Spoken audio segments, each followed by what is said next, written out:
আসসালামু আলাইকুম সুপ্রিয় দেশবাসী।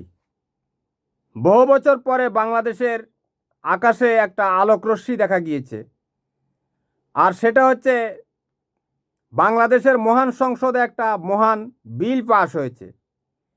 আমাদের মহান সংসদের সংসদ নেতা মাননীয় প্রধানমন্ত্রী mister prime minister Tarique Rahman এবং ওনার ক্যাবিনেটের মাননীয় মন্ত্রী মহোদয় এবং এমপি মহোদয়দের নেতৃত্বে যুগান্তকারী একটা বিল পাস হয়েছে। সেটা হচ্ছে মাদক বেচাকেনার সাথে যারা সম্পৃক্ত তাদের মৃত্যুদণ্ডের বিধান রেখে মহান সংসদে বিল পাস হয়ে গেছে।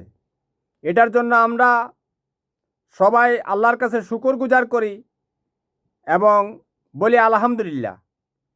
এই মাদকের থাবা কিন্তু আমাদের রাষ্ট্র এবং আমাদের যে একটা পরিশীলিত সমাজ, রুচিশীল একটা ভদ্র নম্র একটা সভ্য জাতি তৈরি করার প্রধান অন্তরায়। এই মাদক সেবীরা তিলে তিলে এই জাতিকে ধ্বংস করে দিচ্ছে। এরা বাস, ট্রেন, লঞ্চে চাঁদাবাজি থেকে শুরু করে চুরি, ডাকাতি, খুন, রাহাজানি সব কিছুর সাথে সম্পৃক্ত। আমি একে একে আপনাদেরকে বলছি কিভাবে মাদক সেবীরা বাংলাদেশের অর্থনীতি, বাংলাদেশের সমাজ ব্যবস্থার জন্য একটা হুমকি। কিছুটা উদাহরণও আপনাদেরকে দেব। এই মাদক আনা হয়েছে একমাত্র বাংলাদেশকে শেষ করে দেওয়ার জন্য। এটা ভারতীয় গোয়েন্দা বাহিনী রয়ের তত্ত্বাবধানে কিন্তু এই কাজটা হয়েছে। কারণ তারা টার্গেট করেছে যদি একটা জাতির যুব সমাজকে ধ্বংস করে দেওয়া যায় তাহলে সে জাতি অটোমেটিক্যালি ধ্বংস হয়ে যাবে। সেই প্ল্যানে কিন্তু তারা এই কাজগুলো করেছে। ভারতীয় গোয়েন্দা বাহিনী আর কি তারা সীমান্তের পাশে হাজার হাজার পেন্সিডেল কারখানা তৈরি করেছে, ইয়াবা তৈরি করার কারখানা তৈরি করেছে এই দেশের যুব সমাজকে শেষ করে দেওয়ার জন্য, যাতে করে এদেশের অর্থনীতি, সমাজনীতি, রাষ্ট্রনীতি সব কিছু ভেঙে পড়ে। আমাদের মহান সংসদের সমস্ত পার্লামেন্টেরিয়ানদেরকে কৃতজ্ঞতা জানাই এই যুগান্তকারী পদক্ষেপ নেওয়ার জন্য। এখন এই যে সীমান্তের পাশে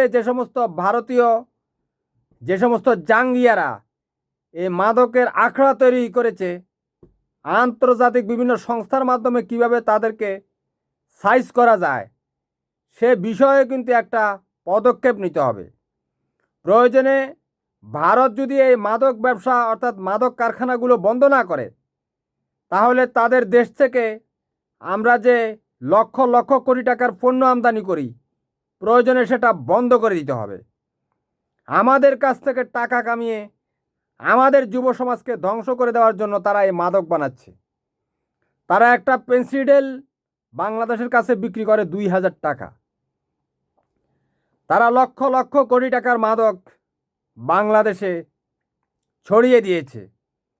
এদেশের প্রশাসনের কিছু অসাধু ব্যক্তির দ্বারা। আপনারা জানেন শেখ হাসিনার যে সাংসদ ছিল বদিউল আলম বদি, ওই যে চট্টগ্রামের কক্সবাজারের সেই বদি, তার নেতৃত্বে সারা দেশে এই মাদক ছড়িয়ে দেওয়া হয়েছে। এবং শেখ হাসিনার প্রশাসনের যে ওসি প্রদীপ ছিল সেই প্রদীপের নেতৃত্বে প্রশাসনের পৃষ্ঠপোষকতায় সারা দেশব্যাপী এই মাদক, ফেন্সিডেল, ইয়াবা ছড়িয়ে দিয়ে এই দেশের যুব সমাজকে ধ্বংস করে দেওয়া হয়েছে। এই মাদকের জন্য, মাদকের টাকার জন্য মাদকসেবী ছেলেমেয়েরা তাদের বাবা মাকে পর্যন্ত মারধর করে, হত্যা করে। আপনারা জানেন ওই যে পুলিশের এসপি ছিল মাহফুজ, মাহফুজই তো ছিল, তার মেয়ে ঐশী যে তার পিতামাতা দুজনকেই বাথরুমে নিয়ে ওই যে কোরবানি দিয়ে দিয়েছে, সেটা তো আপনারা জানেন। ঐশীর সেই ঘটনা, এগুলো মাদকের কারণে হয়েছে। মাদক সেবীরা কিন্তু ভয়ঙ্কর। তারা সারা দেশব্যাপী গুম, খুন, রাহাজানি, মানুষকে হত্যা, চাঁদাবাজি, ডাকাতি, এগুলো সবগুলোর সাথে আপনারা জানেন তারা সম্পৃক্ত। তাদের কারণে মানুষ পরিবার নিয়ে তার ইয়াং যুবতী কন্যাকে নিয়ে রাস্তাঘাটে বেরোতে পারে না। এদের লোলুপ দৃষ্টি থাকে, এরা সবসময় 30-40 জন 50 জন একসাথে থাকে, তারা একটা ইয়াবা 30 জন 40 জন 50 জনে ভাগ বাটোয়ারা করে খায়। বুঝতে পেরেছেন? আরও কত কিছু তারা ভাগ করে সেটা তো আপনারা জানেন। তারা দেখা গেছে যে বিভিন্ন জায়গায় পুরনো বাড়িতে ওই পতিতা নিয়ে আসে। পতিতা কি বলবো, এগুলো তো বলতে হয়, কারণ আমরা তো দেখি নতুন নতুন যে সমস্ত বাড়ি তৈরি হয় সে সমস্ত বাড়িতে এই সমস্ত পতিতা নিয়ে এসে তারা 30-40 জন মিলে একটা পতিতাকে ভোগ করে। ওরা সবসময় সব কিছু ভাগ বাটোয়ারা করে খায়। ওরা বাসে লঞ্চে সব জায়গাতে একসাথে তারা চাঁদাবাজি করে। বুঝতে পেরেছেন? এ সব কিছুর সাথে তারা সম্পৃক্ত। শেখ হাসিনার একটা প্ল্যান ছিল এই দেশটাকে ধ্বংস করে দেওয়া, কথা বুঝতে পেরেছেন? এ কারণে তার এমপিকে দিয়ে এটা করিয়েছে। আর এই মাদক শুধু বন্ধ করলে চলবে না, এই মাদকের সাথে কিন্তু শেখ হাসিনার বাবার একটা সম্পর্ক রয়েছে। এই মাদক সেবীরা বেশিরভাগই আওয়ামী লীগ করে। মাদক গ্রহণ করলে যে এরকম একটা এই ফিলিংস আসে, বুঝতে পেরেছেন, অনুভূতি আসে, ঠিক শেখ মুজিব সাহেবের বক্তৃতা যেটা রয়েছে 7 মার্চের বক্তৃতা, সেটা শুনলেও কিন্তু একই রকমের কিছুটা এই মাদক সেবীদের মতো, কিছুটা না পুরোটাই মাদক সেবীদের মতো একটা আকাঙ্ক্ষা তৈরি হয়। আপনারা তো জানেন যে মাদক সেবীরা এই দেশের মধ্যে কিভাবে এই হত্যাকাণ্ডগুলো ঘটাচ্ছে। আপনাদেরকে আমি কয়েকটা হত্যাকাণ্ডের কথা বলি। এ সমস্ত হত্যাকাণ্ডের কথা বললে কিন্তু এই ভিডিওগুলোতে কিন্তু সমস্যা দেখা দেয়, কথা বুঝতে পেরেছেন? আমি একটু এডিট করি বলি। 2019 সালের 26শে জুন ওই যে নরসিংদীর রায়পুরায় রিফাতকে হত্যা করা হয়েছিল। ওই যে মিন্নির স্বামী, তাকে হত্যা করেছিল নয়ন বন্ড এবং তার বাহিনী। তারা সবাই ছিল মাদক সেবী। তারা ওই এলাকায় মাদক কেনাবেচা, মাদক সেবন সব কিছু করত। ওই যে নয়ন বন্ড যে রিফাতকে জয় বাংলা করেছিল আর কি, ওগুলো তো বলাও যায় না। যেভাবে আপনারা দেখেছেন রামদাস সাইনিজ স্কুল দিয়ে কি করেছে, এগুলো বললে ভিডিওতে সমস্যা হয়, স্ট্রাইক আসে, আপনারা বুঝে নেবেন। তো এভাবে নৃশংসভাবে হত্যা করার পর অন ক্যামেরায় সেটা দেখা গিয়েছিল। শেখ হাসিনা বলছে যে কেউ বাধা দিল না, সবাই দেখছে, কথা বুঝতে পেরেছেন? কারণ শেখ হাসিনা তো জানে মাদক আনলে লাভ হবে, এই মাদক সেবীদেরকে বিভিন্ন দলীয় প্রোগ্রামে কাজে লাগানো যাবে। কারণ মাদকের টাকার জন্য কিন্তু সে যে কোনো কাজ করবে। তাকে মিছিলে এনে বসিয়ে রাখা হবে, ওই আনার আগে মাদক খাওয়ানো হবে এবং মিটিংয়ের পরে মাদক খাওয়ার টাকা দেওয়া হবে। না হলে মিটিংয়ে কে যাবে? মানুষের দরকার আছে। 1 কোটি রিক্সাওয়ালা রিক্সা নিয়ে বেরো তার পেটের জন্য। শেখ হাসিনার মিটিংয়ে কে গিয়ে বসে থাকতো? মাদকের সাথে শেখ হাসিনার সাথে সম্পর্ক আছে। মাদক খাইয়ে দেওয়ার পর যে নেশা হয়, এরপরে যদি শেখ মুজিব সাহেবের বক্তৃতা শুনিয়ে দেওয়া হয় 7 মার্চের, ওটা ডাবল অ্যাকশন দেখা যায়, কথা বুঝতে পেরেছেন? ওটা আমি আস্তে আস্তে বলছি আপনাদেরকে। এছাড়া আপনারা জানেন ওই যে রামিসাকে কিছুদিন আগে এই ধর্ষণ করে হত্যা করা হয়েছে। তার নাম হচ্ছে সোহেল। সেও কিন্তু ওই যে রিক্সা গ্যারেজের মালিক সোহেল আর কি, সেও কিন্তু মাদক সেবী ছিল। মাদক সেবন করার কারণেই কিন্তু এই নৃশংস কাজগুলো। ওই যে মাদক খাওয়ার পর এদের কিন্তু শরীরের মধ্যে এটাকে কি বলে, যৌন শক্তি বেড়ে যায়, বুঝতে পেরেছেন? না হলে 8 বছরের একটা বাচ্চা মেয়েকে রামিসাকে কীভাবে এসে দর্শন করে এরপরে হত্যা করেছে, বুঝতে পেরেছেন? তার শরীরের বিভিন্ন অঙ্গ প্রত্যঙ্গ বিচ্ছিন্ন করে ফেলেছে। এই সোহেল সে কিন্তু মাদক সেবী ছিল। তারপর আপনারা এই যে গত কিছুদিন আগেই তো এই 26শে জুন রিফাতকে হত্যা করা হয়েছে, 26শে জুন 2019 সালে, সেটা বলেছি কিনা আমি জানি না। এরপরে 25শে জুন লক্ষ্মীপুরের রায়পুরায় শাহিনুর বেগম, তার মেয়ে সাইমা বেগম, তার মেয়ে শিপা বেগম এবং তার মেয়ে ইকরা বেগমকে ওই যে একটা ছেলে ছিল না, এর নাম হচ্ছে অন্তর দাস, কীভাবে রামদাস সাইনিজ স্কুল দিয়ে নৃশংসভাবে হত্যা করেছে সেটা আপনারা জানেন। এটাও কিন্তু এই যে অন্তর দাস, সেও কিন্তু মাদক সেবী ছিল। একজনই চারজনকে শেষ করে দিয়েছে, বুঝতে পেরেছেন? অর্থাৎ এই মাদক শেখ হাসিনা নিয়ে এসেছে, এই ইয়াবা নিয়ে এসেছে। দেশে যদি মাদক সেবী থাকে তাহলে এই খুন খারাপি, চুরি, ছিনতাই, তার মিটিংয়ে লোক সরবরাহ, এগুলো চলতে থাকবে। কথা বুঝতে পেরেছেন? মাদকের সাথে কিন্তু রাজনীতির সাথে কিন্তু সম্পর্ক রয়েছে।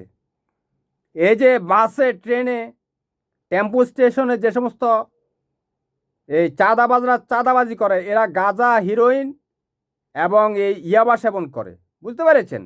এই জন্য তারা মাদক, এরা সবাই 99% এরা মাদক সেবী।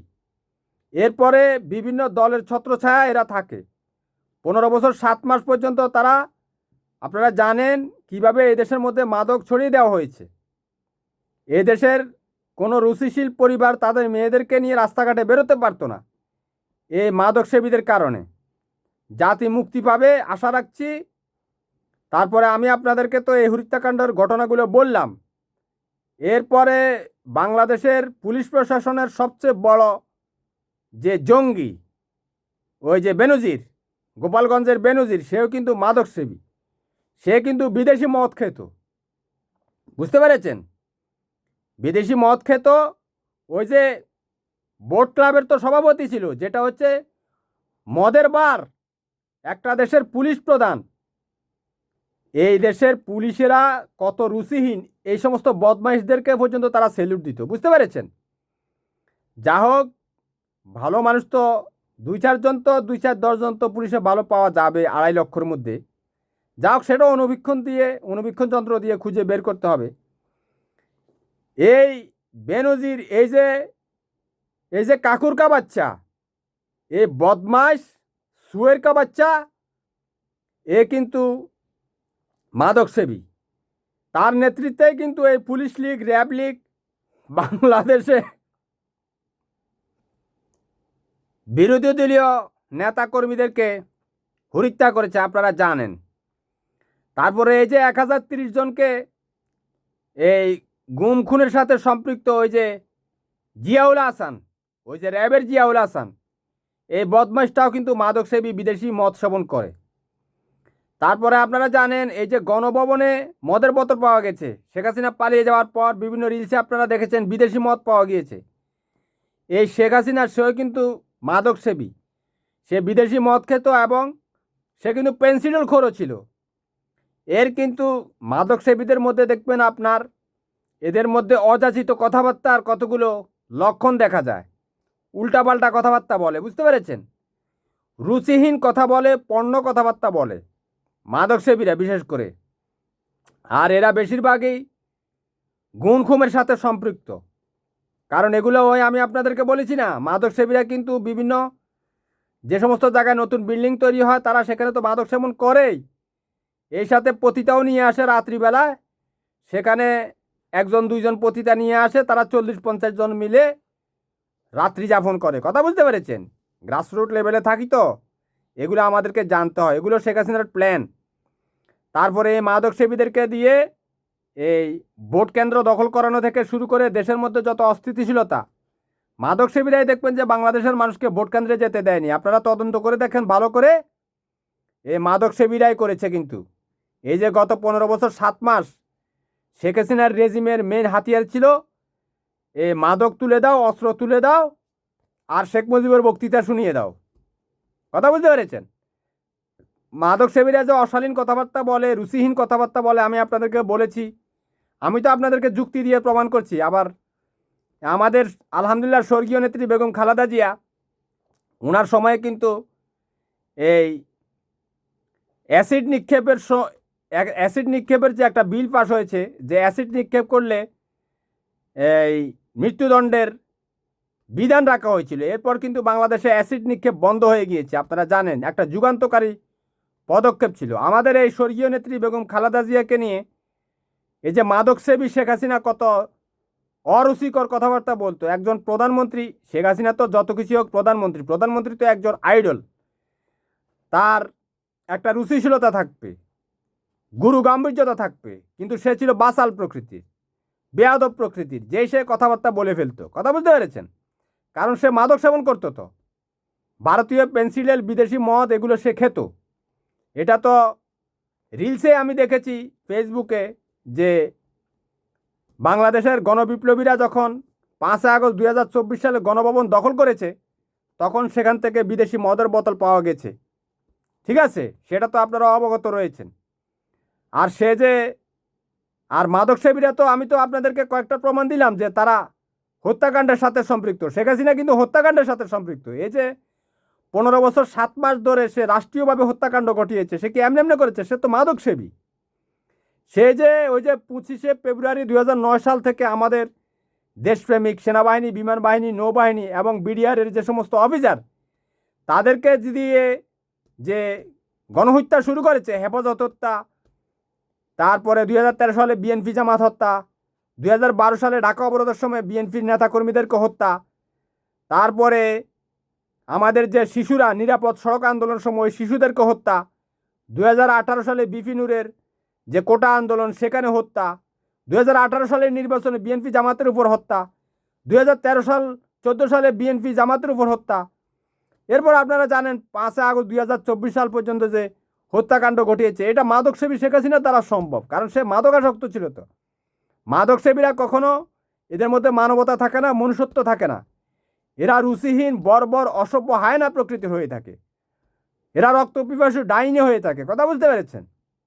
না, আওয়ামী লীগের যে সমস্ত চেলা চামুন্ডা, তারা আমার কথা ক্ষিপ্ত হবে। কারণ ওই যে ওদের তো, ওরা তো মাদক সেবন করে আর শেখ মুজিবের বক্তৃতা শুনে। ওই যে মাদক সেবন করা আর শেখ মুজিবের বক্তৃতা শুনে, এটা একই রকম ফিলিংস তৈরি হয়। যে শেখ মুজিবের বক্তৃতা শুনবে সে কিন্তু একটা মানুষকে হত্যা করে ফেলতে পারে। কথা বুঝতে পেরেছেন? এই যে 5 আগস্ট 2024 সালের আগে আপনারা দেখেছেন রাজপথে কিভাবে গুলি করে মানুষকে হত্যা করা ফেলা হয়েছে। এখানে সবাই মাদকসেবী ছিল না, মাদকসেবী তো ছিলই, সাথে শেখ মুজিবের যারা বক্তৃতা শুনতো তারাও ছিল। শেখ মুজিবের বক্তৃতা শুনলে আপনি একজনকে হত্যা করে ফেলতে পারবেন। ও তখন মানুষ থাকে না, ও আমলিক হয়ে থাকে। ও নিজেকে তখন পুত পবিত্র মনে করে, শেখ মুজিবের সন্তান মনে করে। এ কারণে শেখ হাসিনা দেখবেন যে কখনো তার বাবা বলে না, বলে জাতির বাবা, জাতির পিতা।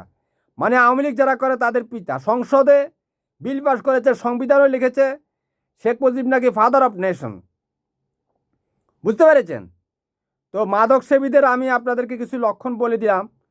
আর যে শেখ হাসিনার যে অবান্তর কথাবার্তা, সে যে মাদক সেবন করতো, আপনারা জানেন যে একজন প্রাইম মিনিস্টারের কথার মধ্যে আমি তো বলেছি রুচিশীলতা থাকবে, ভাব গাম্ভীর্য থাকবে। সে আলহামদুলিল্লাহ আমাদের স্বর্গীয় নেত্রী বেগম খালেদা জিয়াকে নিয়ে কুরুচিপূর্ণ বক্তব্য বলতো। সে ওই যে সংবাদ সম্মেলনে বলেছিল তো যে কাজের লোক তো দিয়েছি, এটাও দিতে হবে কিনা। বুঝতে পারছেন? এটা মানে কত আপত্তিজনক কথাবার্তা। সে এটা বলতে কি দেখিয়েছে? মেকআপ করার কথা বুঝিয়েছে। কথা বুঝতে পেরেছেন? এই মহিলা তার চেহারা আয়নার মধ্যে দেখে না। আরে আমাদের স্বর্গীয় নেত্রী বেগম খালেদা জিয়াকে মেকআপ করে দিয়েছে আল্লাহ, তার মেকআপ লাগে নাকি? মূর্খ ধামড়া কোথায়কার। তার সারা শরীরটাই হচ্ছে মেকআপ, তার চেহারা হচ্ছে নূরের ঝলকানি। এটা আল্লাহর এক পরাক্রমশালী, আল্লাহর একটা জ্যোতি, নূর। তাকে মেকআপ করে আল্লাহ রব্বুল আলামিন দুনিয়াতে পাঠিয়েছে, তার মেকআপের দরকার নেই। মেকআপ হচ্ছে সৌন্দর্যবর্ধক। মেকআপ কথাটার অর্থ হচ্ছে সৌন্দর্যবর্ধক। আমাদের আলহামদুলিল্লাহ স্বর্গীয় নেত্রী বেগম খালেদা জিয়ার সৌন্দর্য বর্ধন করার কোনো প্রয়োজন নেই। আল্লাহ রব্বুল আলামিনের নূরের জগতে যত সৌন্দর্য রয়েছে, আল্লাহ রাব্বুল আলামিন উনাকে সেটা দিয়ে পাঠিয়ে দিয়েছে। শেখ হাসিনা যে রুচিহীন, অভদ্র, অসভ্য, কুরুচিপূর্ণ, অশালীন কথাবার্তা সে আমাদের নেত্রীকে নিয়ে বলতো। সে সংসদে বসে বসে চিরকুট পাঠাতো। ওই যে একটা ভারতীয় এজেন্ট আছে না, অবু উকিল, ওই যে পর্নোস্টার, ওকে দিয়ে, পাকিস্তানের জানজুয়াকে দিয়ে কত খারাপ কুরুচিপূর্ণ কথাবার্তা বলিয়েছে। এই পর্নোস্টার ভারতে পালিয়ে গেছে। ওরে যদি বাংলাদেশের মানুষ 5 আগস্ট পাইতো, ওরে তো জয় বাংলা করে দিত। অথচ এই জানজুয়াকে আমাদের আমাদের সর্বকালের সেরা মুক্তিযোদ্ধা, স্বাধীনতার ঘোষক, বীর উত্তম, সাবেক প্রেসিডেন্ট, সাবেক সেনাপ্রধান জিয়াউর রহমান সাহেব 25শে মার্চ রাতেই কিন্তু এই জানজুয়াকে কিন্তু জয় বাংলা করে দিয়েছে, হত্যা করে ফেলেছে বিদ্রোহ করে। বুঝতে পেরেছেন? একটা নাম বলে দিতে হয় আর কি।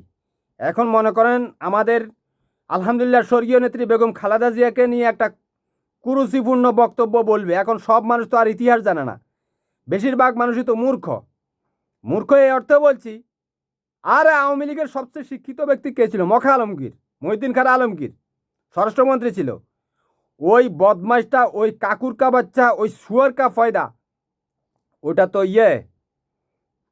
হ্যাঁ, ওইটা হাওয়ার্ড বিশ্ববিদ্যালয় থেকে পাশ করে এসেছে, অন্যের থিসিস মুখস্থ করে এসেছে। তো সে বলেছে তাজরিন গার্মেন্টস বিএনপি জামাতের নেতা কর্মীরা বলে এভাবে ধাক্কা দিয়ে বলে ওটাকে ফেলে দিয়েছে। তাহলে আওয়ামী লীগের শিক্ষিত মানুষ যে হাওয়ার্ড বিশ্ববিদ্যালয় থেকে পাশ করেছে, পাশ করে বাংলাদেশে এসে মন্ত্রী হয়েছে, সে হচ্ছে এই কোয়ালিটির শিক্ষিত মানুষ। তো আওয়ামী লীগের লোকদেরকে মূর্খ বলাই যায়, এটা আপনি নিঃসন্দেহে বলতে পারেন, কারণ এদের মধ্যে কোনো বিবেক নাই। ওই যে থিসিস তো সবাই মুখস্থ করতে পারে, আপনাকে যদি ভালো করে একটু আপনার পরিস্থিতি ঠিকমতো, খাবার দাবারের ব্যবস্থা, মাথা গোজার ঠাই, সব কিছুর ব্যবস্থা করে দেওয়া হয়, আপনিও কিন্তু থিসিস মুখস্থ করতে পারবেন। আরে টেন্সের রুল মুখস্থ করবেন আপনি কি? এ বাংলাদেশের পড়াশোনা তো এইটাই, টেন্সের রুল মুখস্থ করো, অ্যাক্টিভ ভয়েস প্যাসিভ ভয়েসের রুল মুখস্থ করো, অ্যাডজেক্টিভের রুল মুখস্থ করো, নাউন প্রনাউন শিখো, তারপরে এই যে আর্টিকেল এ এন ডি এগুলোর ব্যবহার শিখো, এগুলোই তো পড়া। এরপরে কবি নজরুলের জন্মদিন, মৃত্যুদিন, রবীন্দ্রনাথ ঠাকুরের জন্মদিন, মৃত্যুদিন, আরে এগুলো মুখস্থ করে কোনো বাল হবে? হ্যাঁ, গরুর 4টা পা আসিল, গরুর রচনার মধ্যে গরুর 4টা পা আছে, এই বাল মুখস্থ করে কোনো লাভ হবে?